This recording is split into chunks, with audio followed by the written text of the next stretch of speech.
Hello, DFC, and welcome back to another edition of Ontario Secondary School Literacy Test Prep. This is the February 24th edition, and this week we're going to be looking at how to write a news report.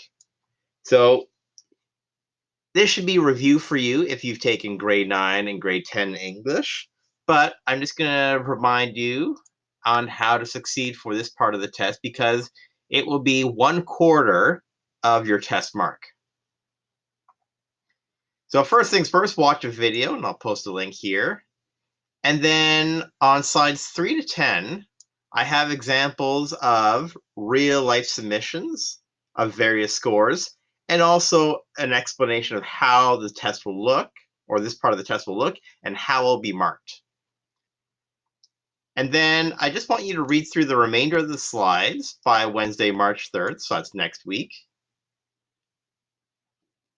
And then next week, we're going to complete the news report. So I've already written an outline for you guys. And then next week, I'm going to show you what the completed news report should look like based on our outline. So in other words, you guys don't have any writing to do this week. I just want you to watch, read, and learn. That's it. So on the actual literacy test, students would get a page that looks just like this. You'll have a headline, a picture, and then a space to write your news report. Now, every year, the picture and the headline, they change. But for the purposes of test preparation, this is the headline and picture given. So when you're actually writing the news report in your Google Doc or Word document, whatever format they give you, you'll have approximately 18 lines to write a news report that matches the headline. So in other words, you have one page. And here's the mark that they give you. If you leave it blank and don't do it, you get a 0. But you get a score ranging from 10, 20, 30, 40, 50, 60. Now, you want to aim for 60. You obviously don't want this. But if you get a code 50 or a code 60, you're on your way to passing the literacy test. Remember, you need a 75% or higher to pass.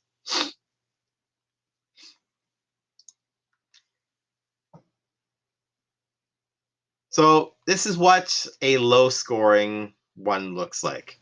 They didn't use all the lines, and in fact, this is more of an opinion rather than a news story.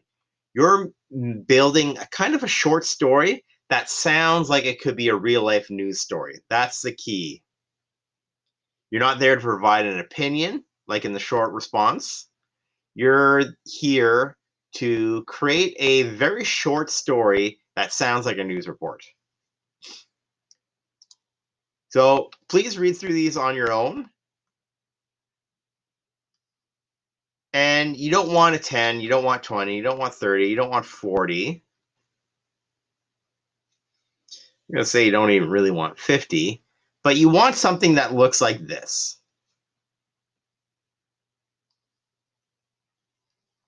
So pause the video, take time to read this.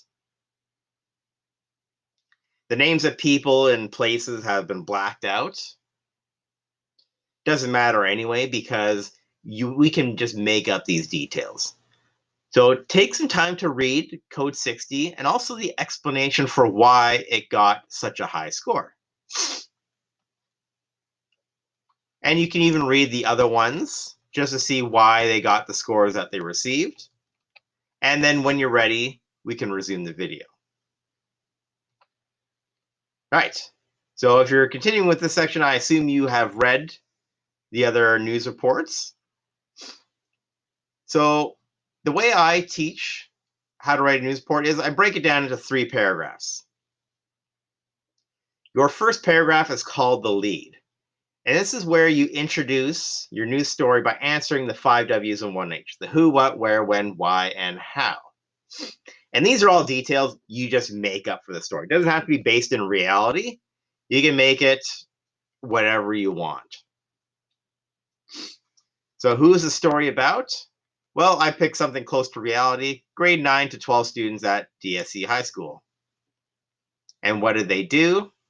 They volunteered their weekend to plant trees, clean up garbage, and build flower beds. Where did the story take place? Thunder Bay, Ontario.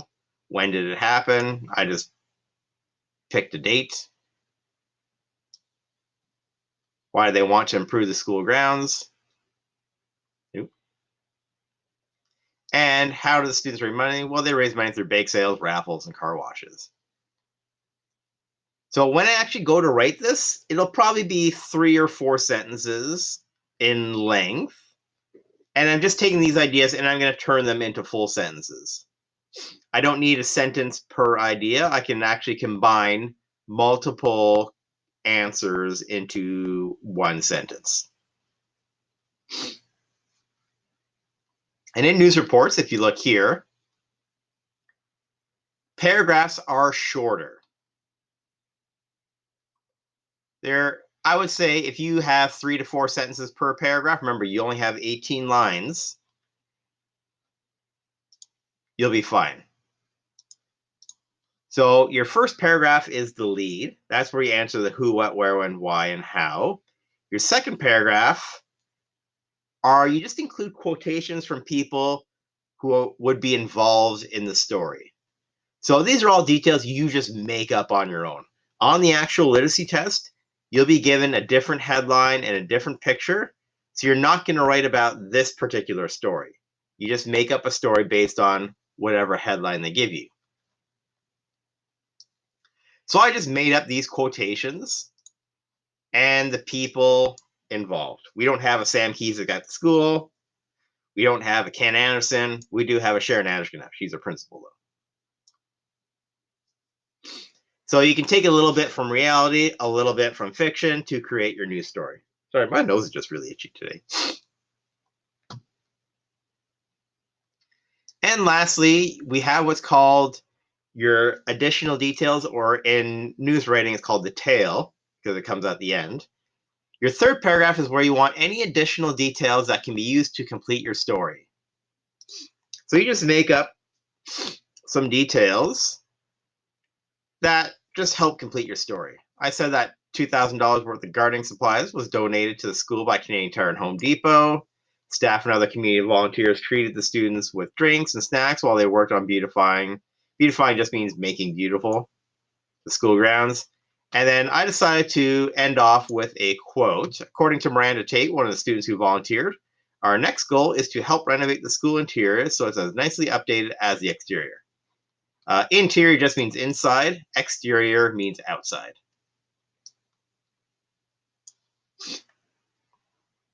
So next week, I'm going to take these 3 slides and turn them into a full news story so you can see how I did it.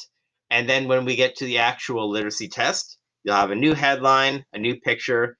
So just make your own 3-paragraph news story that will hopefully look someone like this and hopefully get a 60 out of 60. So this is one of 2 big writing tasks on the test. The first is a news report, the other will be an essay. So you'll get probably 2 booklets. On one will be the news report, the other will be the essay. I would suggest when you get your booklet, start on the news report because you want to have as much time as possible to finish it because it is a quarter of your overall mark. So it's very important to do really well on it. You only need to do 1 page worth of writing, approximately 18 lines. So you want to devote as much time and energy to that. All right. So as I said, there's no writing to do this week. And next week, I'll have the news report written out in full so you can see how I did it. But that concludes this week's lesson. So if you have any questions, I'll be in Google Meet at the expected time, which is 11:35 to 12:20 Eastern Standard Time. So it'll be an hour behind on the res. But if also you have any questions, you can also come on to Google Meet, Google Classroom, send me an email. My information is all there. All right, everyone, have a great day, and I hope to see you online. Bye.